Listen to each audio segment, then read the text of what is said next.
بسم اللہ الرحمن الرحیم. ابتدا ہے رب جلیل کے بابرکت نام سے جس کے قبضے میں میری اور آپ کی جان ہے. وطن عزیز اور دیار غیر میں بسنے والے تمام ہی پاکستانیوں کو ایجنڈا آف دی ڈے سے صدیق سرور کا سلام. 1947 اگست کا مہینہ جب ریڈیو پاکستان سے رات کو اعلان کیا گیا کہ ہم آپ کو پاکستان میں خوش آمدید کہتے ہیں، وہ قربانیاں جو ہمارے آباء و اجداد نے دی تھی، آج ان قربانیوں کو اگر ہم یاد کرتے ہیں تو رونگٹے کھڑے ہو جاتے ہیں. کس طرح سے وہ پاکستان آئے اور کس طرح سے انہوں نے اپنی زندگی کا آغاز دوبارہ سے کیا، کس بیس کے اوپر وہ پاکستان دوڑے ہوئے آئے تھے، اور وہ کون سا لیڈر تھا، وہ کون سا قائد تھا جس کے ایک کہنے کے اوپر لبیک کہتے ہوئے اپنے مال جان سب کسی چیز کی پرواہ نہ کرتے ہوئے اپنا سب کچھ وہاں پر املاک چھوڑ کے ایک کلمے کے نام کے اوپر اور ایک اس دیندار لیڈر کے اوپر اس کی قیادت کے اندر پاکستان کا رخ کیا. کیا آج ہم اس جو قربانیاں دی تھی اس کی لاج رکھ رہے ہیں یا نہیں؟ آج ہم پاکستان سے برین ڈرین ہوتا ہوا دیکھ رہے ہیں. وہ ہمارے بہن بھائی جو یہاں پر پاکستان میں بہت برے طریقے سے پسے ہوئے طبقے کو میں کہوں، یا وہ ایلیٹ کلاس بھی جو ٹیکسز کے بوجھ میں یا گورنمنٹ آف پاکستان کے ان رول اینڈ ریگولیشنز کی وجہ سے یہاں اپنے آپ کو سیٹل نہیں کر پا رہے اور وہ ایبراڈ کا رخ کرتے ہیں. تو یہاں پر سوال یہ اٹھتا ہے کہ کیا وہ ہمارے آباء و اجداد کی قربانیاں رائے گاہ چلی گئیں؟ آج ہم جب اس نتیجے پہ پہنچتے ہیں کہ آج ہمیں دوبارہ ہجرت کر کے پوری فیملیز پاکستان سے جا رہی ہیں، برین ڈرین ہو رہا ہے. اور اگر میں بات کروں پچھلے ایک سال کی، تو جو اس وقت فگر سامنے آ رہے ہیں، اپروکس 1.2 ملین لوگ پاکستان سے جا چکے ہیں. تو کہ یہ کون لوگ ہیں، کیوں جا رہے ہیں؟ کیا اتنے مجبور ہو گئے یا پاکستان کے اندر روزگار کے اتنے مواقع میسر نہیں ہیں، لا اینڈ آرڈر کی سچویشن ایسی نہیں ہے کہ یہاں اس خطے کے اندر رہنا وہ پسند نہیں کرتے؟ اس کے اوپر بات کرنے کی کوشش کریں گے. کل 14 اگست گزرا، پاکستان کے اندر شادیانے بجائے گئے، جھنڈے لہرائے گئے. کیا صرف پاکستان کو یاد کرنے کا ایک دن رہ گیا؟ کیا ہم صرف اور صرف 14 اگست کو اس دن کی یاد منائیں گے اور ہم سب ان قربانیوں کو بھول جائیں گے جو ہمارے آباء و اجداد نے دی تھیں، لاکھوں جانوں کا قربان کرنے کے بعد اس خطے کو، جہاں پر ہم لا الہ الا اللہ محمد رسول اللہ کا نعرہ لگا کے اپنے آپ کو سیکیور فیل کرنے کے لیے اس خطے میں آئے تھے؟ کیا لا الہ پاکستان کا مطلب جو کہا جاتا تھا، پاکستان کا مطلب کیا لا الہ الا اللہ، کیا آج کوئی توبہ نعوذ باللہ ہم مقصد چینج کرنے جا رہے ہیں؟ کیا پاکستان کا مطلب اب کچھ اور نکلے گا؟ کیا اس وقت کی جو سچویشن، پولیٹیکل سچویشن ہے، انسرٹنٹی پاکستان میں موجود ہے، الیکشنز کے بعد کیا ہوگا کیا نہیں ہوگا، یہ تمام چیزیں آج ہم اپنے پروگرام میں ڈسکس کرنے کی کوشش کریں گے. اور میں اپنے تمام ناظرین سے یہ ضرور کوشش کروں گا اور کہوں گا کہ جو کل آپ نے جھنڈے لہرائے ہیں، اگر آج آپ کی گلیوں میں وہ زمین پہ پڑے ہوئے جھنڈیاں کہیں آپ کو نظر آتی ہیں تو اس کی تعظیم کریں، اس کو اٹھائیں، سینے سے لگائیں. یہ میرے ملک پاکستان کا وہ پہچان ہے، وہ جھنڈا ہے جس کی قدر ہمارے لیے بہت زیادہ ضروری ہے، اور زندہ قومیں انہی چیزوں سے پہچانی جاتی ہیں. آج اس کے اوپر بات کرنے کی کوشش کریں گے اور ساتھ میں یہ بھی کہیں گے، دیکھیں گے، اس پہ بھی احاطہ کریں گے کہ کیا عورت کو بھی وہ آزادی حاصل ہے جو ایک آزاد ریاست کے اندر ہونی چاہیے؟ کیا جو ہمارا اسلام اس کو آزادی دیتا ہے، کیا اس طرح کی آزادی پاکستان میں اس معاشرے میں ہماری آج کی عورت کو، میری بہن کو، ماں کو، بیٹی کو وہ آزادی ملتی ہے؟ اس کے اوپر بات کرنے کے لیے میرے ساتھ اسٹوڈیو میں آج تشریف لائی ہیں اسپیشل ریکویسٹ کے اوپر سندھ کمیشن برائے حقوق نسواں گورنمنٹ سندھ کی ممبر ہیں جناب درخشاں صالح صاحبہ. السلام علیکم. وعلیکم السلام. کیسی ہیں آپ؟ الحمدللہ. بہت شکریہ میڈم آپ کا، آپ نے اپنے قیمتی شیڈول میں سے ٹائم نکالا اور اسٹوڈیو آئیں اسپیشل چل کے. یہ بتائیے گا، میں نے اپنے انٹرو کے اندر بات کرنے کی کوشش کی کہ 14 اگست 1947 ہمارے آباء و اجداد اس سے کافی ٹائم پہلے سے جدوجہد کرتے رہے. قائد اعظم محمد علی جناح کے ایک نعرے کے اوپر لبیک کہہ کے اپنا سب کچھ قربان کر کے سارا کچھ چھوڑ کے پاکستان آئے. کیا وہ فیصلے غلط تھے؟ آج ہم جس روش میں، جس گورنمنٹ کے ساتھ یا جس طرح کے لیڈران کے پیچھے آج چل نکلے ہیں، تو ہمیں کوئی شرمندگی محسوس ہوتی ہے اس وقت، یا آج کے دن شرمندگی ہونی چاہیے ہمیں؟ دیکھیں، جو آپ نے ایک بات کی کہ جیسے ہمارے آباء و اجداد نے ایک بڑی جد و جہد کے بعد اس ملک کو حاصل کیا، اس کے محرکات کیا تھے، یہ بھی تو ہم نے بیک گراؤنڈ بھی دیکھنا چاہیے نا. اس وقت کیا بیک گراؤنڈ تھے؟ ایک یہ دو نظریے، قومی نظریہ کی بنیاد پر ہمارا پاکستان بنا. اس کی بنیاد بھی اسلام پہ ڈالی گئی، جو کہا جاتا ہے پاکستان کا مطلب کیا، لا الہ الا اللہ. اس بنیاد پر پاکستان بنا جس کو اسلام کا قلعہ بھی کہا جاتا ہے. تو محرکات تو یہی تھے کہ مسلمانوں کو ایک ایسا ملک چاہیے تھا جہاں پہ وہ آزادی کے ساتھ اپنے رسم و رواج، اپنی اسلامی تعلیمات کے حساب سے اپنی زندگی گزار سکیں. تو یہاں تو میں یہ کہوں گی کہ ہمارے جو آباء و اجداد کا یہ فیصلہ تھا، یا ہم نے جو یہ ملک حاصل کیا، وہ ایک بہترین تھا. میں نہیں سمجھتی کہ یہ ہمیں اس پر گلٹی فیل ہونا چاہیے, کیونکہ ہم اگر پچھلی ہسٹری اٹھا کے دیکھیں تو ہم نے اتنے برے حالات جو آج کل چل رہے ہیں, جو اکنامکل کرائسس ہیں, وہ پہلے کبھی نہیں رہے. کچھ وجوہات ہماری اپنی بھی ہیں, کچھ وجوہات ہمارے لیڈران کی بھی ہیں کہ سوری میں اس میں انٹرپٹ کروں گا. بھائی یہی میرا کویشچن کا مقصد تھا کہ اسلامی جمہوریہ پاکستان جب ہم قربانیاں دے کے یہاں آگے دو قومی نظریے کے اوپر, تو کون سا اسلام نافذ کیا ہم نے؟ جب ہم ایک ہندو کے ساتھ تھے, جب انگریز ہمارے اوپر حکمران تھے, تب تو ٹھیک ہے ہماری مجبوری تھی, ہم نہیں کر. اب تو ہم آزاد ہیں, اب ہم کیوں نہیں اسلامی قوانین نافذ کر پا رہے؟ اسلامی جمہوریہ پاکستان نام رکھنے سے کیا نافذ ہو جائیں گے؟ نہیں, ایسی بات نہیں ہے کہ یہاں پہ اسلامی قوانین نہیں ہیں. ہمارے جو کورٹس ہیں, ہمارے جو بھی لا پاس ہوتے ہیں, وہ اسلام کی تعلیمات کو مد نظر رکھتے ہوئے ہی بنائے جاتے ہیں. یہ تو کہا جاتا ہے کہ اس کے سود کے اندر کوئی گنجائش نکالے. صدر پاکستان جو ہوتے ہیں وہ کہتے ہیں سود کی گنجائش نکالے. وہ تو آپ دیکھیں کہ جو سینیریو ایسے چل رہے ہیں, تو وہ آپ جو پاکستان اس نہج پہ پہنچ گیا ہے کہ کچھ ہمارے لیڈران ہیں جو سرنڈر کر جاتے ہیں, IMF کے انڈر آ جاتے ہیں, یا فورن پالیسیز ان کے پاس ایسی آ جاتی ہیں جس کی وجہ سے انہیں یہ ساری چیزیں کرنی پڑ جا رہی ہیں. لیکن میں سمجھتی ہوں کہ اس سے ہمیں خود باہر نکلنا ہے. Why not be go for be Pakistani buy Pakistani. ہم یہ پالیسی پہ تو عمل کر ہی نہیں رہے. اگر ہم پڑوسی ملک کی مثال لیتے ہیں, انڈیا کی, جو ہمارے ایک دن بعد آزاد ہوا, تو وہاں پہ تو یہ پالیسی امپلیمنٹ ہو رہی ہے نا. کہاں پہنچ گیا؟ ابھی آپ نے دیکھا کہ پاکستان میں جو ہے 40 کروڑ کا جھنڈا لہرایا گیا, اور انڈیا میں جو ہے چاند پر جو ہے راکٹ بھیجا گیا. تو تضاد تو یہی نظر آ جاتا ہے نا. پرائرٹیز ہے نا, پرائرٹیز ہم نے جو سیٹ کی ہیں وہ ایسی ہیں. بالکل پرائرٹیز ایسی ہے. دوسری وجہ میں یہ سمجھتی ہوں کہ ہمارا جو تعلیمی نظام ہے وہ ایک ریکٹیفیکیشن نظام ہے, جو ہمیں سوچنے سمجھنے کی صلاحیت ہی نہیں دے رہا. میڈم آپ نے بڑی اچھی بات کرتی. تعلیمی نظام ہے کہاں پاکستان میں؟ آپ جامعات کے حالات دیکھیں, کالج, اسکول, یونیورسٹیز دیکھیں, شرم سے سر جھک جاتے ہیں. جو ابھی ریسنٹلی واقعہ ہوا ہے, پتہ نہیں اس کے محرکات کیا ہیں. یونیورسٹیز کو بدنام کرنے کے لیے پیچھے پرائیویٹ سیکٹر کے ہاتھ ہیں. بہت ساری ایسی بھی خبریں ہیں کہ پرائیویٹ سیکٹر میں ابھی آپ نیئر فیوچر میں دیکھیں گے کہ اسی بہاولپور میں بہت سارے کیمپس پرائیویٹ یونیورسٹیز کے کھل جائیں گے. ایک وہاں پر ایسا نظام بنانا چاہ رہے ہیں کہ گورنمنٹ کی یونیورسٹیز کو فیل کرنے کے لیے. یہ ایک دوسری بحث ہے. استاد کا مقدس پیشہ, ایسے لوگ ہیں, کالی بھیڑیں ہمارے اندر ہی موجود ہیں نا. اسلامی جمہوریہ پاکستان کا ہی نام لیتے ہیں. کس کو دوش دیں؟ دوش تو ہمیں خود اپنے آپ کو دینا چاہیے. ہم دوسرے کو کیوں دوش دیں؟ جب ہم صحیح ہوں گے تو آگے والا بھی صحیح ہوگا. جہاں تک کہ استاد کی بات آتی ہے کہ روحانی باپ ہے استاد, وہ آپ کو سکھاتا ہے, وہ سب کچھ کرتے ہیں. اب یہ جو آپ نے ایک بات کہی کہ اس اسلامی بہاولپور یونیورسٹی کا جو سانحہ ہوا, یہ سانحہ صرف بہاولپور یونیورسٹی کا نہیں ہے. اس سے پرائیویٹ یونیورسٹیز بھی پیچھے نہیں ہٹی ہیں, وہ ہے, لیکن کچھ چیزیں ہو جاتی ہیں ہڈن ہو جاتی ہیں. اور یہی کہا جا رہا ہے کہ دیکھیں یونیورسٹی کا معاملہ تھا تو جو ہے تھوڑا سا اس کو ہڈن کر دیا گیا, اتنا زیادہ پروپیگنڈا نہیں ہوا, اتنا زیادہ اس کے ہائپ کریٹ نہیں ہوئی. اگر کیجیے کہ یہی انسیڈنٹ کسی مدرسے میں ہوتا تو اس کی پوری ہائپ کریٹ ہو جاتی.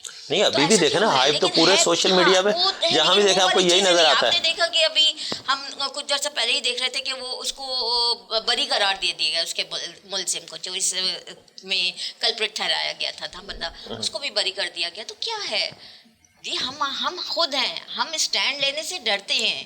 تو اگر ہم بھی ڈرتے رہیں گے نا اسٹینڈ لینے سے, تو پھر ہمارے یہاں تبدیلیاں کیسے آئیں گی؟ تبدیلی لانے کی ضرورت ہے. تعلیمی اسٹرکچر جو ہمارا ہے, یہ تو آپ نے ہائی لیول کی بات کر دی نا, یونیورسٹیز لیول کی, کالج لیول کی. میں تو لے کے چلوں گی بنیاد کو. اچھا بنیاد کی بات کرتے ہیں. اسکول دیکھیں آپ, ہر گلی میں 120 گز کے گھر میں, ہر گلی ایک کونے سے دوسرے کونے تک 10 اسکول کھلے ہوئے ہیں. اگر اتنے اسکول ہیں, اتنی پاپولیشن ہے ہماری, تو یونیورسٹیز بھی اتنی ہونی چاہیے. یہ بچے کہاں جاتے ہیں جب بڑے ہوتے ہیں, کالج میں, یونیورسٹیز میں پہنچنے تک یہ کہاں چلے جاتے ہیں؟ ڈرین ہو جاتا ہے پاکستان سے, برین ڈرین ہو جاتا ہے. جس طرح سے ہم نے بات کی کہ دوبارہ جا کے انگریز کے پاس چلے جاتے ہیں, انگریز کی خدمت کرنے کے لیے ہم لوگ چلے جاتے ہیں, یا مکینک اور ادھر ادھر نکل جاتے ہیں. لیکن ساری باتیں آپ کے سوال میں ہی آپ کا جواب ہے کہ ملک سے باہر چلے جاتے ہیں, میکینک کیوں چلے جاتے ہیں؟ ایسے حالات یہاں پاکستان میں کیوں نہیں ہیں؟ اس لیے ہوئے ہیں, وہی میں نے آپ کو بولا کہ ہمارا تعلیمی نظام جو ہے وہ کیا سکھا رہا ہے. ہم صرف ریکٹیفیکیشن سکھا رہے ہیں, ہم کتابوں کو پڑھنا سکھا رہے ہیں,